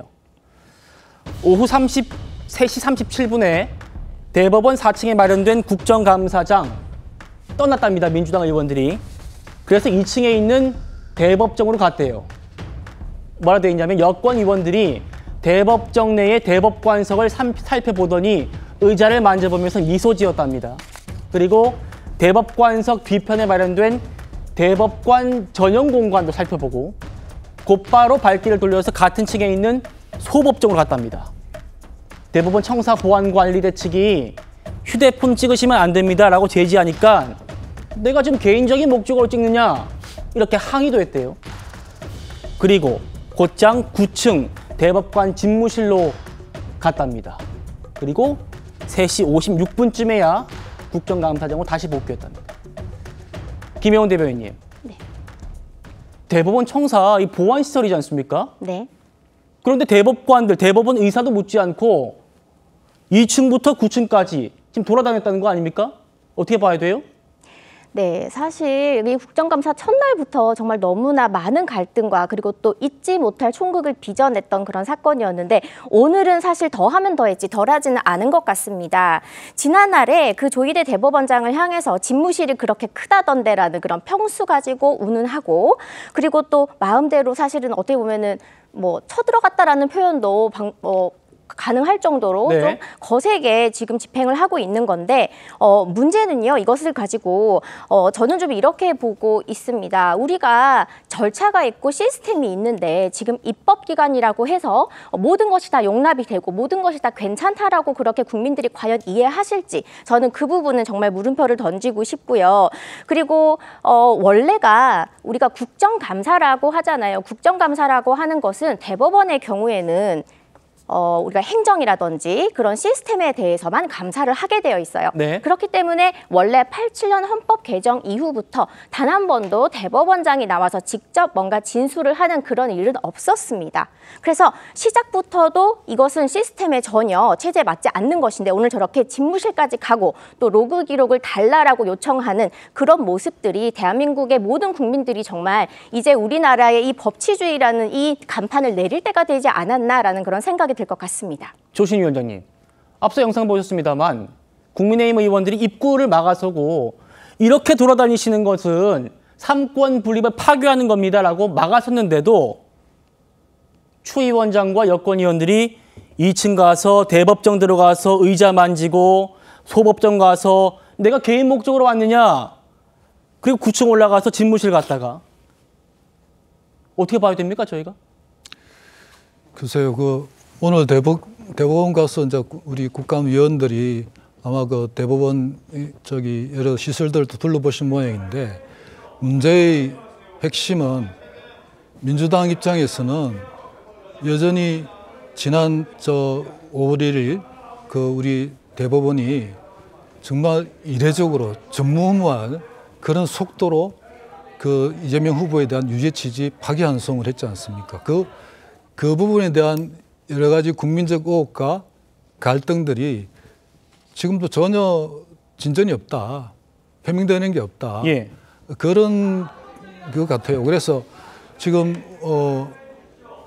사실상 국감에 지금 요구하는 자료를 요구하는 게 34일 처음에 민주당 입장 9일이었지만 네. 대법원 설명에 의하면 34일인가 35일을 소요했다 그러는데 그러면 그 34일, 35일 안에 우리 대법관들께서 재판 기록에 대한 재판이라는 게 1심은 유죄였고 2심은 무죄였지 않습니까? 네. 서로 재판부에 따라서 달랐어요. 판단이 다른 그런 문제를 이제 판단을 심리를 하시려면은 그 내용들을 차분히 다 보셔야 되는데 그 내용이 방대하단 말입니다. 근데 그 짧은 기간에 모든 대법관들께서 그 기록을 받느냐 그러면은 내용을 보자는 게 아니라 로그 기록들. 말씀 좀 죄송합니다만 예. 제가 지금 여쭤보고 싶은 것은 그렇게 지금 2층에서 9층까지 돌아다닌다고 방금 말씀하신 그 내용들을 확인할 수 있냐는 겁니다. 그건 아니겠지만 하여튼 예. 저 사항 자체는 제가 정확하게 지금 어떻게 설명드리기 어려운데 예. 오늘 사실 쟁점은 그겁니다. 그러니까 로그 기록을 좀 보자. 그리고 사법개혁 관련해서 우리가 대법관의 정원이 필요하다 해서 민주당이 의견을 냈지 않습니까? 거기에 대해서 대법원에서 사무공간 일이 필요하니 돈이 얼마 든다 이래서 조 단위의 예산 계획안을 이렇게 주고 이래서 관련해서 일종의 공방이 있는데 가서 이제 적어도 우리 국감위원들은 예. 그 공간이 어떻게 활용되고 있는지 규모가 어떤 건지 실제로 그게 필요한 건지 그런 것도 보러 다니지 않겠어요? 알겠습니다. 자, 그런 거 좀 알아본다고 해도 대법원 측의 사전 동의 없이 이 보안 시설인 대법원 시설들을 4층 갔다가 2층 갔다가 9층 갔다가 이렇게 하는 게 맞는 것인가? 여러분은 어떻게 생각하십니까? 민주당을 비롯한 여권 의원들은요, 이재명 대통령의 선거법 사건을 심리한 대법원의 기록을 확인하겠다면서 대법관들의 로그 기록도 내놓으라고 요구해서 야당과 또 충돌하는 일도 있었습니다. 2025년 3월 26일부터 2025년 5월 1일까지의 전원합의체 재판관의 기록 접근 이력, 재판 연구관 검토 및 보고 관련 기록 등의 자료를 제출할 것을 대법원에 요구하는 것입니다. 대법원 전원합의체 관련 서류 제출 요구의 건을 의사일정 제2항으로 추가하고자 하는데 이의 없으십니까? 이렇게 맨날 날치기 합니까? 이렇게 이재명 문제 만들려고 이렇게 하는 게 말이 됩니까? 이게? 서류도 문제라고 지금. 이건 안 돼요. 이거는. 내용이라도 설명하세요. 전원합의체에서 과연 7만 페이지에 달하는 내용을 제대로 읽었는지, 전산 기록으로 되어 있는 것을 제대로 보았는지 그 자료를 요구하는 거 아닙니까? 이보세요. 그것도 요구하지 않으려면 뭐하러 법사위원회에 있는 겁니까? 이것은 명백하게 진행 중인 재판에 대해서 관여하겠다는 취지죠. 국정감사 범위를 벗어난 위법적인 서류 제출 요구 목록인 겁니다. 이재명 대통령 구하기를 아무리 그렇게 열심히 하려고 해도 도를 지나친 거예요. 지금 여러분 보고 계시는 이 내용들이 민주당이 요구하는 서류 제출 목록입니다. 이걸 지금 다 내놓으라는 거예요. 오늘 저 현장 국감을 쭉 지켜본 판사들의 반응도 이어졌습니다. 보겠습니다. 수도권 A 부장판사, 국회가 대법관들의 로그 기록을 들여다본다면 이제 다른 일반 재판들까지 다 보겠다고 할 것 아닌가. 초유의 사태를 바라보는 일선 판사들 심경이 참담하다. 다음이요. 고위 법관 출신의 비변호사 얘기입니다. 울분 터져가지고 죽겠다라는 후배 판사들 많다는 거예요. 다수당이라고 헌법을 위반해가면서 무소불위의 권력을 행사하는데 역사가 평가하게 될 것이다. 이 원장님 어떻게 보십니까? 네. 제가 예전에 봤던 영화 한 장면의 기억이 납니다. 완장이라는 영화가 있었어요. 완장. 네. 그 뭐 저수를 지킨 사람한테 완장을 하나 채워줬더니 정말 온 천지에 무소불위처럼 권력을 행사하다가 비참한 최후를 맞이하는 영화가 있습니다. 예. 소설을 영화한 것인데요. 저는 오늘 그 장면이 연상됐습니다. 추미애 법사위원장이 이제 대법원장 하시고 그다음에 여당 의원들에게 대법관 하시면 될 것 같아요. 그냥 본인들이 판단하세요. 참 사실은 저는 정말 저도 여기 출입을 오래 해봤지만 대법관 투어 간 것도 아니고 아니 가서 고작 만지는 게 대법관들 앉는 의자 만지고 대법원 그 이 대법정을 돌아본다는 그거 하려고 저기 갔습니까? 정말 이 법사위원들이 하는 행태를 보면 과연 이분들이 정말 국회의원인가 싶어요. 정말 기가 막힌 장면들을 오늘 또 연출을 했습니다. 더군다나요. 이렇게 로그 기록 보자고 이야기하는데 이거 보여주면 현행법 위반입니다. 왜? 지금 진행 중인 재판이에요. 지금 이 이재명 대통령 사건은 결론이 난 게 아닙니다. 그렇죠. 파기환송돼서 고법에서 심리를 했고 이 고법의 심리가 재상고돼서 거기서 다시 결정을 하게 돼 있습니다. 자, 그런데 세상 어디에 진행 중인 재판에 판사들의 접속하고 기록들을 다 보는 나라가 있을까요? 아마 추미애 위원장 본인도 판사 출신이니까 알 겁니다. 그럼 본인이 재판하는 거, 판사질 하는 거, 뭐 국회의원들 가서 내놓으세요. 자료 얼마나 봤어요? 몇 페이지 봤어요? 라고 하면 본인이 아유 보세요. 내줄까요? 그 뻔히 아는 분이 지금 가서 대법관들한테 자료 몇 페이지 읽었어요? 오늘 어디까지 봤어요? 이걸 지금 요구하는 거 아니겠습니까? 이게 말이 되는 소리입니까? 저는 정말 아무리 무도해도 이렇게 무도할 수가 없습니다. 정말 이거는요, 세계사적으로 어느 나라 국회의원들이 이렇게 법원에 대해서 재판 중인 기록들을 봤는지 안 봤는지 확인하고 읽었는지 아닌지 확인하고 이런 세상의 국회의원들이 어디 있습니까? 그런 장면들을 OECD 12국가에 있는 민주주의가 정착한 나라에서 저렇게 법사위원들이 무소불위의 권력을 행사한다는 것은 정말 저는 헌법의 수치라고 보여집니다. 보안시설인 대법관들의 사무실을 헤집고 로그 기록까지 달라는 것, 국민의힘은 추미애 법사위가 대법원을 영장도 없이 압수수색한 꼴이다라고 목소리를 높이고 있습니다. 들어보시죠. 추미애 법사위가 믿거나 말거나 풍문 조작 녹취로 대한민국 사법부의 심장인 대법원을 사실상 압수수색합니다. 아무런 근거 없는 날조 녹취로 거짓 소문을 만들어 거짓 선동하고 그 허구를 빌미로 내 죄를 내가 알렸다. 원림재판, 인민재판식으로 대법원까지 장악하겠다는 대국민 엄포입니다. 대법원에서 어떤 과정을 거쳐서 판결을 내린 것인지를 대법원 서버를 들여다보겠다. 이건 너무너무 반민주적인 폭거라고 저는 생각을 하고 있습니다. 그래서 대법원도 절대로 이거 보여주면 안 된다고 저는 생각합니다. 예. 이런 식으로 국회 입법권을 남용을 하면 이 부분은 나중에 틀림없이 저는 역사적 평가를 받을 것이라고 보고 있습니다. 김영주 의원님. 네.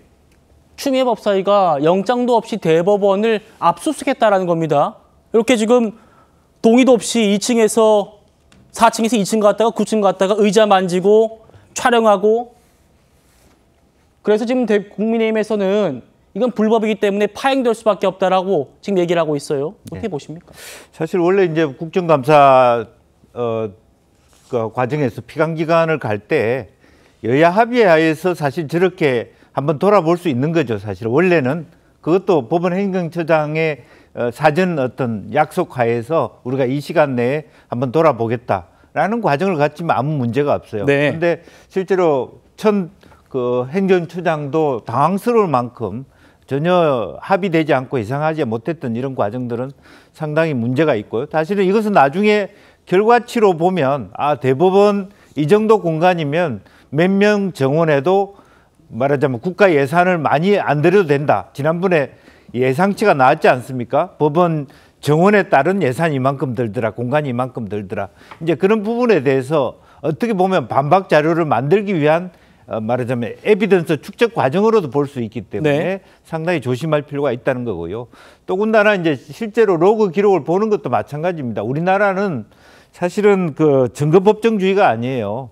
증거법정주의라면 그게 의미가 있습니다. 실제로 어떤 증거에 따라서 어떻게 했느냐라는 관점에서 재판을 했다면 로그를 보는 것이 의미가 있어요. 근데 우리나라는 사실은 자유심증주의거든요. 형사소송법이나 민사소송법 모두에게 판사가 자기 나름대로의 어떤 사실주의와 양심에 따라서 판결을 하게 돼 있습니다. 실제로 그렇다면 이걸 로그를 했다 안 했다, 뭘 봤다 안 봤다를 가지고 이 재판이 왜 이렇게 됐냐를 따질 수 있는 근거가 없어요. 현재 우리 시스템상으로서는. 이제 그런 의미에서 정합성도 없다. 이제 그런 생각이 들 수밖에 없을 것 같습니다. 알겠습니다. 자, 이재명 대통령도 어제 민주당에 대해서 힘을 실어주는 듯한 발언을 했습니다. 그래서인지 오늘 대법원장에 대한 동행명령장 발부 가능성도 민주당이 검토한다고 합니다. 들어보시죠. 국정감사든 국민을 대표하는 국회의원들한테 법률에 의해서 진실을 말해야 될 사람들이 거부한다든지 이거 절대 허용하면 안 된다고 생각해요. 작년부터 국회에서 증언 요구하면 거부하고 말이에요. 되도 않은 이유로. 우리 국무위원들도 국회 가서 말도 안 되는 이유로 출석 거부하거나 그러시면 안 됩니다. 대법원에 갔는데 대법원장이 안 나온다. 자기 집에 손님이 왔는데 주인이 안 나온다. 이거는 한국적 상식으로 봤을 때 맞지 않는 거 아니에요? 동행명령장 이런 것도 생각하고 계세요? 지금 동행명령장 가능성은 언제든 열려 있는 거고요. 입법부에서 사법부에 나와서 이 증언을 하라. 그러면 증언해야 맞죠. 김용원 대변인님, 국감장에 안 나간 조희대 대법원장이 어디서 뭘 했는지 이걸 좀 알아봤어요. 그랬더니 오늘 대법원 16층 오찬장에서 추미애 위원장 비롯한 여야 법사위원들과 식사를 했대요. 조희대 위원장이 뭐 어디 두문불출한 게 아니란 얘기예요. 아주 편안한 분위기에서 식사했다라는 얘기까지 나오는데, 근데 공개석상에서는 저렇게 뭐 동행명령장 얘기까지 나와요. 어떻게 봐야 됩니까? 네, 사실 대한민국의 이 정치를 잘 모르는 사람들 눈에도 결국에는 앞뒤 다르고 다 편집한 다음에 쇼츠 하나만 남기면 되는구나. 그런 식으로 전락하는 것 같아서 개인적으로는 참 마음이 아픕니다. 저렇게 화기애애하게까지는 아니더라도 편한 분위기에서 식사를 했다라고 하면서 뒤돌아서고 카메라 롤이 돌아가면 온에어가 되면 이렇게 쇼를 벌이는 그런 모습들이 정말 저는 참 참담하다는 생각이 들고요. 그리고 이 동행 명령장이라고 하는 것도 저는 이 무대가 국회 국정감사 그 자리로 바뀐다 뿐이지 저는 이 모습이 이진숙 전 방통위원장이 자택에서 체포되어서 경찰서로 가는 그 장면하고 좀 겹치는 그런 기시감이 없지 않아 있습니다. 왜냐하면 이 동행 명령장이라고 하는 것이 국회 증감법 개정안이 통과되면서 이게 강제성까지 띠고 있는 상황에서 우리가 일반 국민들도 국회에서 발부하면 무조건 와서 앉아서 사전 협의가 만약에 없더라도 즉석에서 법사위에서 증인 채택하겠다라고 하면은 그 자리에서 선서를 하고 대답을 강요를 받아야 하는 건지 도대체 이 법 질서가 어디까지 망가질 것인지 저는 이번에 이 동행 명령장을 아무렇지 않게 꺼낼까 말까 하는 그런 모습들이 참 마음에 들지 않습니다. 그리고 이 동행 명령장이라고 하는 것이 2024년에 역대 최다로 27건이 발부가 됐었어요. 네. 근데 이 당시에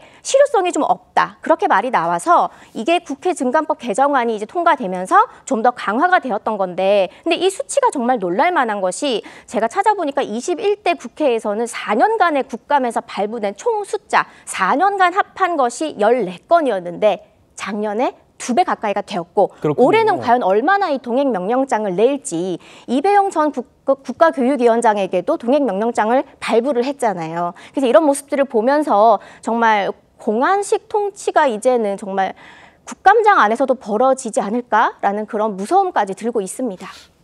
아까 이재명 대통령이 하신 말씀을 좀 잠깐 좀 평가를 해야 될 것 같은데요. 예. 본인이 국회에서 증언에 대해서 뭐 가서 거짓말하는 일이 반복되고 있다 이런 이야기를 하셨는데 예.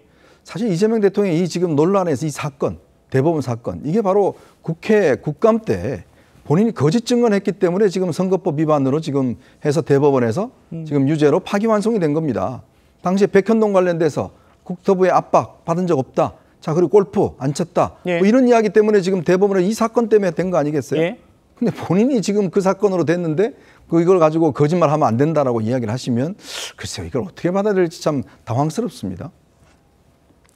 조희대 대법원장이 여야 법사위원들 추미애위원장까지 함께 오찬을 함께하면서 편안한 분위기에서 얘기까지 했는데 방송 나와가지고는 안 나오면은 뭐 쳐들어가겠다라는 취지의 얘기, 동행명령장까지 나오는 얘기 살펴봤습니다. 자, 법사위는 이렇게 수적 우위를 바탕으로 여당의 독주가 이어지고 있습니다만 추미애 위원장 등 여당 위원들과 맞서서 물러서지 않는 학자, 국선 변호사가 어제 큰 화제였습니다. 먼저 참고인으로 나온 차진아 고대 법학전문대학원 교수의 발언 들어보시죠.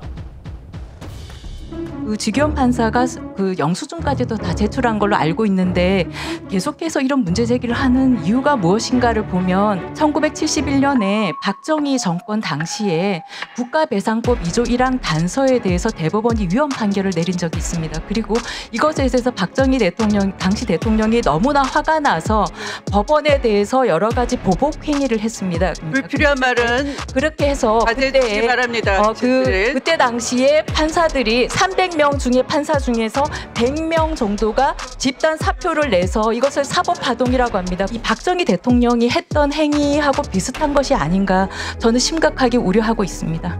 네, 아이고 김영주 의원님. 네. 최근에 민주당의 행태가 이 3공화국 말기를 연상시킨다라고 직격을 한 뒤에 추미애 위원장 말이 끝나기도 전에 쌩 하고 퇴장하는 모습 어제 큰 화제가 됐었습니다. 어떻게 보셨어요?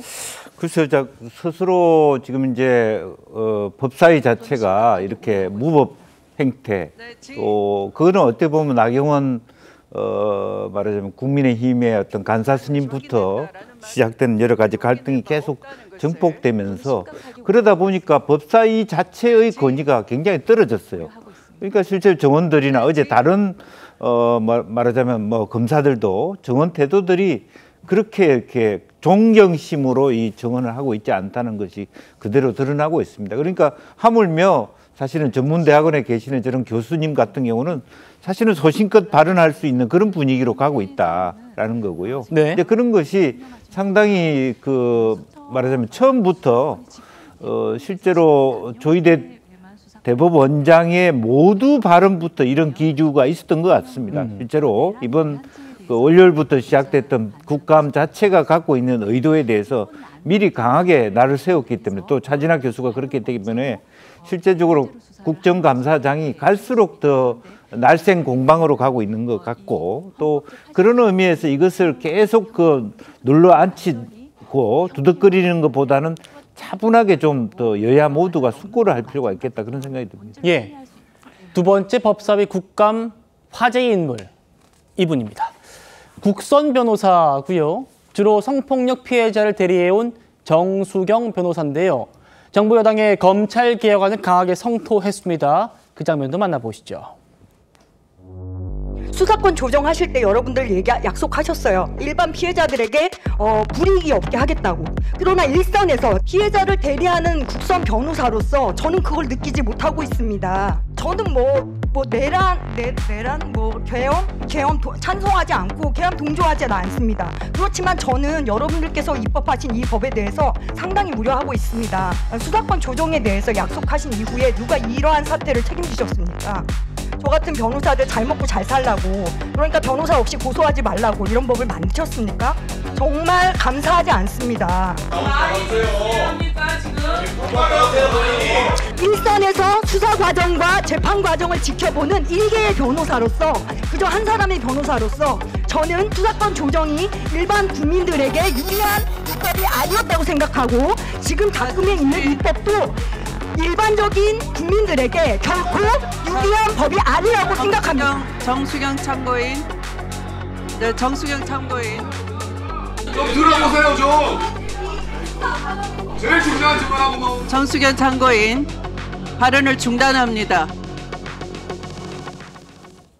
여당의 독주가 이어지는 법사위에서 굴하지 않고 본인의 말을 소신 있게 이어간 헌법학자와 국선 변호사 얘기를 살펴보고 있습니다. 조 위원장님, 추미애 위원장이 참고인 진술을 중단하는 일까지 있었습니다. 어떻게 보셨습니까? 그래서 저런 생각을 하시는 법조인도 계시겠죠. 그렇지만 검찰의 수사권 조정, 그러니까 수사권과 기소권을 분리하는 이번 정부의 조치, 검찰 개혁 조치는 이게 어제 오늘 일이 아니고 지난 문재인 정부부터 계속 논의해왔던 일입니다. 그래서 문재인 정부 때 조금 애매하게 됐던 부분을 이번 정부 들어서 확실하게 정부 조직법 개편을 통해서 나눴던 거고요. 아직 수사권 문제 중에 지금 주요한 이슈가 보안 수사권의 문제가 있는데 이걸 어떻게 처리할 건가는 내년에 시행하기 전에 충분히 검토해서 보안 수사권을 인정할 것인지 요청권을 인정할 것인지 이런 부분은 아직 결론이 안 난 상태이고 저분이 지금 이야기하시는 거는 이 전체 검찰청을 폐지하고 공소청을 수사와 기소를 분리해서 공소청을 설립하는 이 자체에 대해서 반발을 갖고 계시는 것 같은데 저는 하여튼 저거는 법조인의 입장인지 몰라도 국민의 입장에서는 조금 제 생각에는 동의하기 어려운 그런 주장이라고 생각합니다. 국선 변호사가 저 같은 변호사 잘 먹고 잘 살라고 법 만드십니까? 감사하지 않습니다. 이런 말이 어제 큰 화제였습니다. 김 대변인님. 네, 저는 이 영상을, 이 인터뷰를 보면서, 이 증언을 보면서 느꼈던 것이 이분께서 사실 제가 2020년 좀 전에 어떤 블로그에서 이분이 올리신 칼럼을 좀 읽었습니다. 그때 제가 들었던 그 느낌은 이분은 정말로 세상의 가장 어두운 곳에 있는 피해자들을 위해서 일하시는 분이시구나라는 걸 느꼈는데 그분이 지금 정치색과 전혀 관계없이 나오셔서 이렇게 피를 토하는 심정으로 말씀을 하시는 것에 대해서 저는 많은 부분 지금 공감을 하고 있고요. 그리고 또 하신 말씀 중에 어떤 부분이 저는 좀 인상 깊었냐면은 일반 국민들이 범죄의 피해자가 되었을 때 두 개의 우산 아래에서 보호를 받는다라는 그런 식의 말씀을 하셨어요. 그게 하나가 검찰이고 하나가 그리고 경찰입니다. 경찰이 수사를 했을 때 그것이 좀 미진한 부분이 있다면 보안 수사를 할 수 있는 것이 그 보안 수사권이잖아요. 그런데 만약에 경찰이 조사를 했는데 이것에 대해서 그 다음에 어떤 이 경찰이 조사를 좀 더 다시 해와라라고 뭔가 수사를 다시 해올 것을 요청할 수 있는 그런 보안 기관이 만약에 없어진다면 1년 뒤에 없어진다면 이 피해는 과연 돈도 많고 혹은 법 지식이 많은 그런 뭔가 상위에 있는 사람들일까요? 아니면 그냥 저 같은 일반 국민들일까요? 저는 후자라고 생각합니다. 예. 특히나 뭐 성범죄나 아니면 아동학대 같은 그런 사건들을 주로 해오신 분이기 때문에 저는 이 분이 말씀하시는 게 솔직히 뼈아프게 좀 느껴져야 된다. 우리 정치권에서는 저는 그렇게 생각을 하고 있고요. 저렇게 큰 소리로 맞대응하면서 마이크를 일방적으로 꺼버리고 말을 못하게 입을 막을 것이 아니고 제발 우리 국민들을 위한 정치를 하신다면 가슴에 손을 얹고 좀 눈을 감고 아 우리가 좀 잘못된 방향으로 가고 있구나라는 걸 제발 한 번씩만 좀 느껴주셨으면 좋겠습니다. 알겠습니다. 국정감사 화제 인물까지 살펴보았습니다. 다음 주제 넘어갑니다.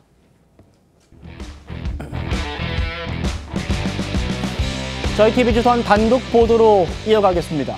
어제 법무부 국정감사가 잠시 중단됐을 때요. 수감자 신분으로 증인으로 나온 이화영 전 경기부지사의 움직임과 관련해서 특혜 논란이 일고 있습니다. 바로 보시죠. 어제 오후 5시 반쯤이에요. 이화영 전 부지사가 성큼성큼 혼자 걸어가더니 혼자 앉아있던 민주당 박균택 의원을 만납니다. 박 의원 이재명 대통령의 변호인 출신이죠. 박 의원에게 걸어가서 이렇게 한 20초 정도 했더라고요. 대화를 나눴는데 당시에 수갑을 푼 상태였고 그대로 이동해서 이렇게 대화를 나누는 모습. 교도관의 제지와 뭐 통제가 없었어요. 이현정 의원님. 네. 교도관 법무준칙을 보면요. 공무상 필요한 경우 외에는 외부인과 접촉을 하면 안 된다 되어 있습니다. 외부인이 접촉하려 할 때는 이를 저지해야 한다고 되어 있습니다. 이화영 씨 지금 수감자 신분이거든요. 특혜 논란 일고 있습니다. 어떻게 보십니까? 자, 이화영 씨는 벌써 대법원에서 징역 7년 8개월이 확정이 돼서 수감되어 있는 분입니다. 근데 이분이 참 자주 국회에 오세요. 뭐 이런 일이 있을 때마다 국회에서 다 부릅니다. 불러서 증언하게 하고 이야기하게 하고 뭐 본인의 억울한 걸 이야기하게 하고 자 이런 자리를 너무 많이 만들어줘요. 지난번 공청회 때도 한번 불러서 또 그런 자리를 마련했고 이번도 마찬가지죠. 자 그러다 보니까 본인이 마치 이제 지금 뭐 이렇게 국회의원인 양 저렇게 이제 돌아다니면서 이야기를 하고 있는데요. 네. 과연 일반 재수자들이 저런 권한을 누릴 수 있을까요? 전혀 누릴 수 없습니다. 저 사실은 이미 이제 교도소에 있는 분들 같은 경우는 철저하게 외부인과 접촉을 못하게 돼 있습니다. 그렇죠. 예를 들어서 저런 과정 통해서 외부인에게 뭔가 의사를 전달하는 뭔가 물건을 준다든지 할 경우에 그렇죠. 저거 어떻게 책임질 거예요? 예. 자 저런 것들을 그냥 방치하는 저는 교도관들도 좀 이해할 수 없고 또 저런 것들을 본인이 또 하겠다는 것도 이해할 수 없고 워낙 뭐 국회 자주 부르니까 아주 그냥 자기 집처럼 하는 건지 모르겠습니다만은 저는 정말 국회 법사위가 저렇게 때만 되면 이화영 지금 전 부지사를 불러서 저런 자리를 마련해 준다는 거 정말 저는 이해할 수 없습니다.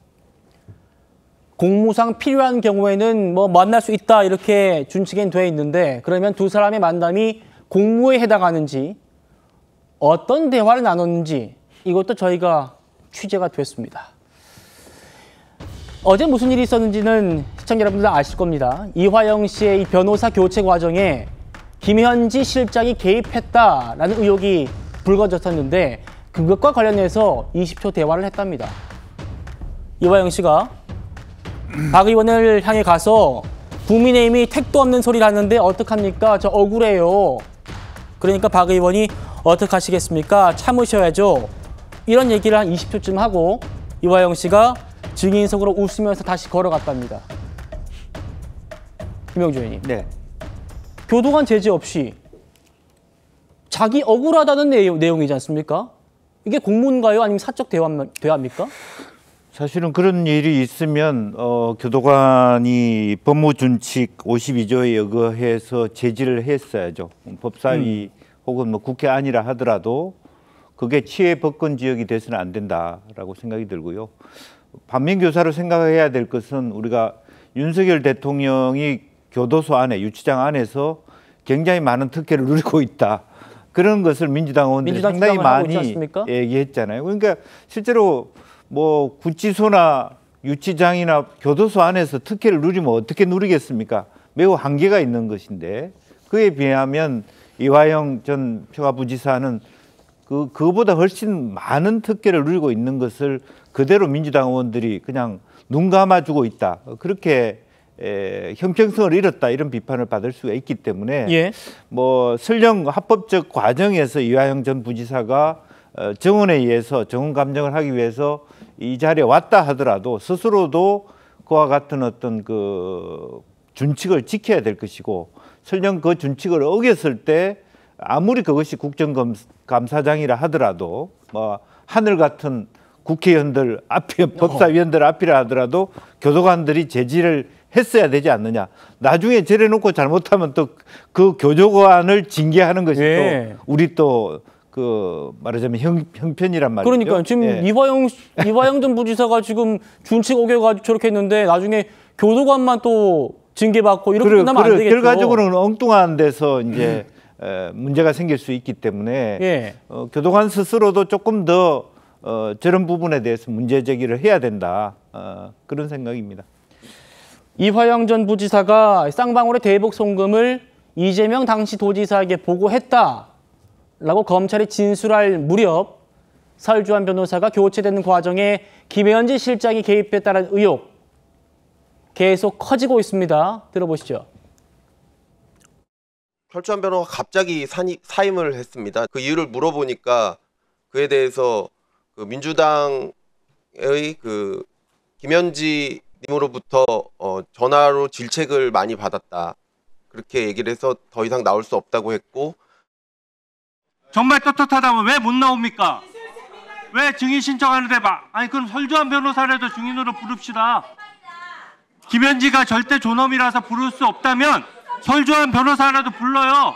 증인 신청부터 받으십시오. 이거 왜 증인 신청 안 올려요? 증인 받으세요. 피하는 사람이 범인입니다. 이거 왜 안 받으세요? 뭔 상관이 있어서 받습니까?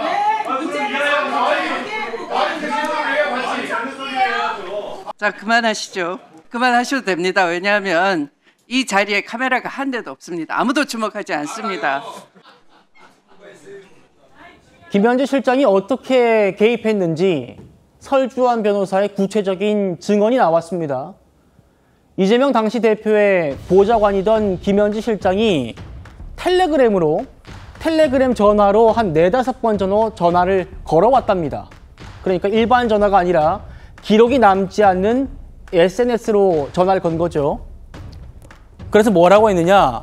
이화영 씨가 설주환이 검찰에 협조하라고 자신을 회유한다는데 사실이냐 이렇게 물었답니다. 그러니까 설 변호사가 말도 안 되는 얘기입니다 라고 답을 했고 김현지 당시 보좌관이 사임하는 게 맞을 것 같다 라고 말했고 설 변호사가 오해받기 싫다면서 이후에 사임을 하게 되는 게 과정이었다라고 설 변호사가 지금 구체적으로 증언을 하고 있습니다. 조 위원장님, 여기서 궁금한 것은 김현지 당시 보좌관은 누구의 보좌관입니까? 이재명 의원의 보좌관이잖아요. 그런데 왜 이화영 씨의 변호인한테 사임하는 게 맞을 것 같다고 해요? 우선은 그 사건 자체가 이재명 당시 지사 네. 연관이 있는 사건이고요. 저기서 말했듯이 이 전체 내용은 설주환 변호사의 주장입니다. 주장인데 네. 실제로 뭐 어떻게 통화를 했는지는 모르고 본인의 주장인데 김현지 당시 보좌관 입장에서는 아니 자기가 알기로는 그게 사실이 아닌데 변호사가 이화영 부지사한테 아니 검찰에 협조해서 좀 감형받고 석방될 수도 있도록 그렇게 해요하고 있다는데 그게 사실이냐 그런 소문들이 돌았지 않습니까? 그리고 어제 제가 국감을 보니까 그 국감장에 나온 이화영 전 부지사도 네. 그 변호사가 자기한테 그런 해유를 했다. 예. 검찰에 협조해라. 그러면은 감형되고 하여튼 뭐 여러 가지 더 나을 것 같아. 그래서 자기하고 논쟁했다는 거 아닙니까? 예, 그 목소리 저희가 들려드렸습니다. 그러니까 그 사안에 대해서 그 김현지 보좌관 입장에서는 그 여러 가지 재판을 지금 그 당시 그 대표 이재명 의원하고 관계된 그 재판 관련해서 체크를 하고 있었을 테고, 그거는 뭐 연락해서 혹시나 연락했다면은 연락해서 체크해 볼 수 있는 거 아닙니까? 예, 설 변호사는요. 과거에도 김현지 실장이 이재명 대통령의 형사 사건을 모두 컨트롤하고 있다라는 주장도 했었습니다. 지난달 저희 TV조선의 유튜브 채널이죠. 뉴스트라다무스에서 나와서 한 얘기입니다. 들어보시죠. 저는 이제 민주당에 있을 때는 몇 번 뵀었거든요. 예. 이재명 당시 대표의 어떤 소송 관계라든지 이런 법적 분쟁을 거의 컨트롤 타워였어요. 이분이 내부적으로는 다 이게 다 컨트롤하고 있었었고, 그러니까 상황도 네네. 파악을 하고 네네. 다 저도 이분한테 전화 드렸었죠. 김용 대변인 컨트롤하고 있었다. 그 변호사 많잖아요. 박균택 의원도 변호인이었고, 뭐 김동아 변호사도 있었고. 많았는데 컨트롤하는 사람은 김현지 당시 보좌관이었다. 자, 그래서 어떤 내용을 또 얘기했는지 얘기를 하는데 김현지 당시 보좌관이 설주한 변호사한테 특이사항을 보고해달라고 했대요. 당시에 두 사람의 위치가 설주한 변호사 같은 경우에는 민주당의 법률위 부위원장을 맡고 있었고 당대표의 보좌관이었다고 합니다만 두 사람이 상하관계가 아니지 않습니까? 근데 당대표 보좌관이 당의 부위원장한테 특이사항을 보고해달라. 이거 어떻게 봐야 됩니까? 네, 이렇게 컨트롤 타워 역할을 하고 있었는데 그 많은 변호인단 중에서 유일하게 컨트롤이 안 된 분이 설주한 변호사였기 때문에 이런 이야기가 나왔다라고 저는 생각을 하고요. 그리고 한 번 정도는 그러면 검찰 조사 수사에 좀 협조를 하라는 그런 이야기를 한 적이 있냐라고 물어보는 것까지는 저는 뭐 그럴 수 있다고 봅니다. 근데 그게 가능한 경우라면 예를 들어 그 당시에 이재명 의원님이었죠. 그때 이제 보좌관이라면은 그때 예를 들어 뭐 단식하다가 췌장 단식 때문에 병원에서 혼수 상태거나 뭔가 한국말이 안 나오는 정도에는 보좌관한테 내 재판 좀 내 재판도 아니죠. 그죠? 이화영 재판 좀 알아봐 달라. 네. 그 정도까지도 겨우겨우 많이 양보해서 이해할 수 있는 건데 4-5번 정도 그것도 우리가 일만 전화 쓰지 텔레그램 전화를 저는 써본 적이 없어서요. 예. 저는 사실은 이 부분도 좀 특이하다라고 생각을 보안을 하고 굉장히 중요한 분 같아요. 맞습니다. 그래서 더더욱 그 컨트롤 타워가 정말 맞나라는 그런 생각도 들고 있고요.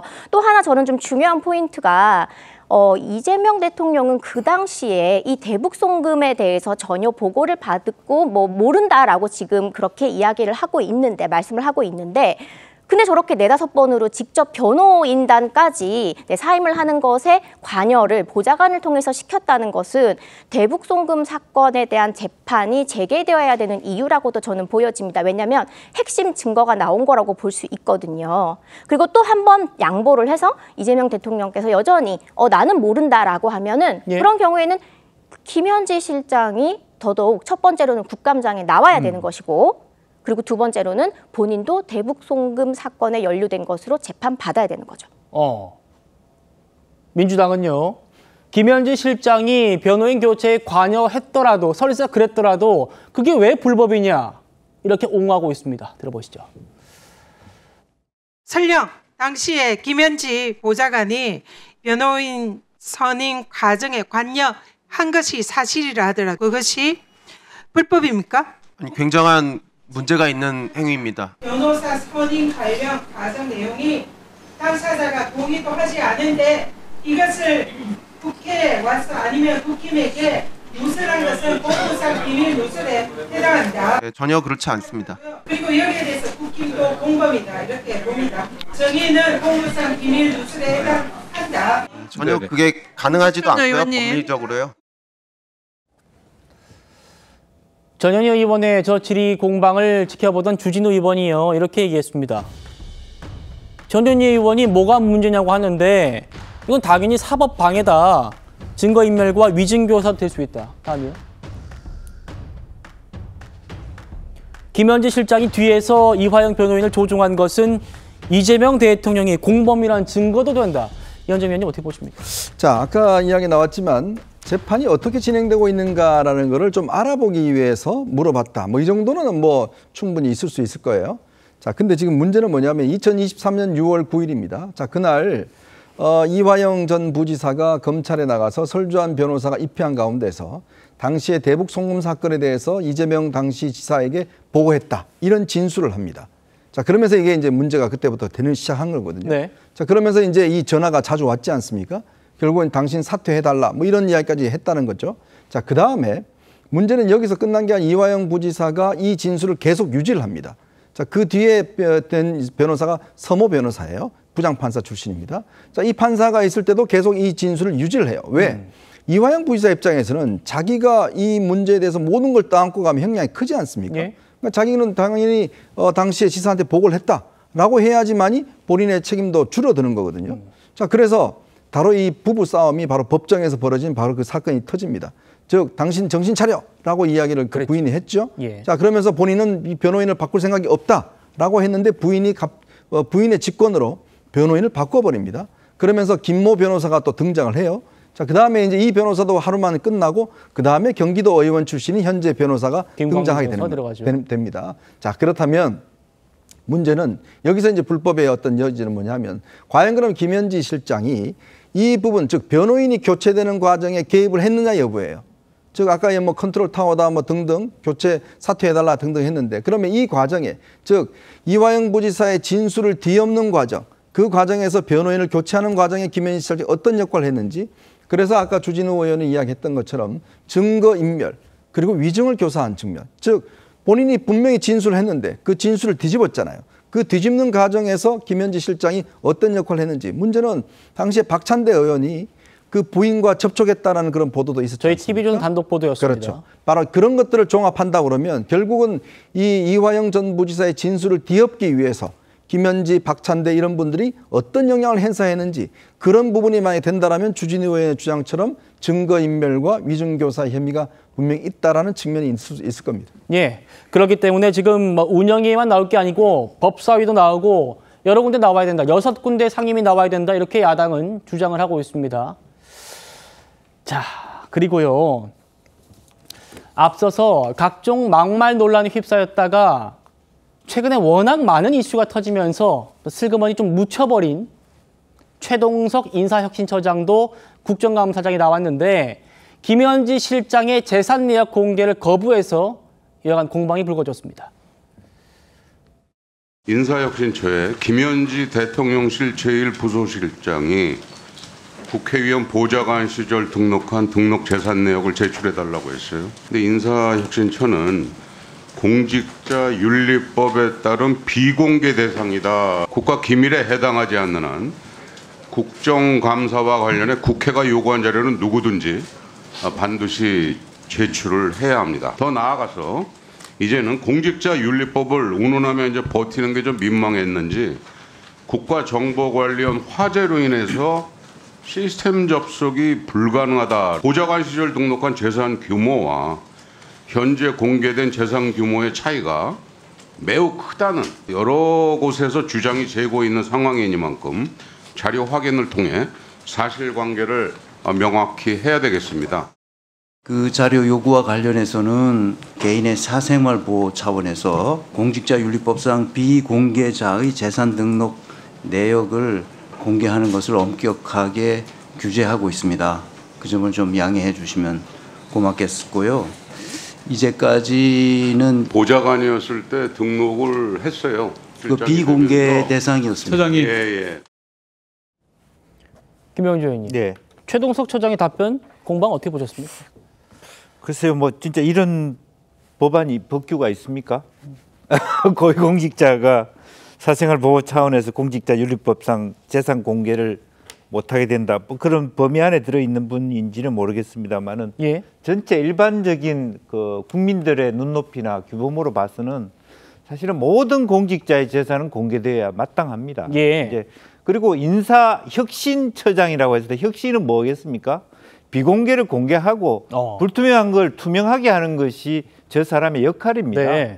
이제 그런 건데 그것이 아니고 비공개를 감싸기 위한 방어막으로서 작동한다라고 하는 것은 매우 안타깝다. 다만 이제 이런 법이 있고 왜 그랬는지는 모르겠고 또 한편으로 보면 너무 뭐 야당에서 무리하게 김현지 이 부속실장에 대한 공개가 과다하게 느껴질 수는 있으나 전체적인 측면에서는 모든 공직자는 탈탈 털어야 된다. 뭐 그런 생각입니다.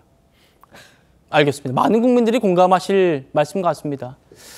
예, 여기까지 준비한 소식이고요. 지금 또 속보가 전해진 게 있어서 좀 전해드리겠습니다.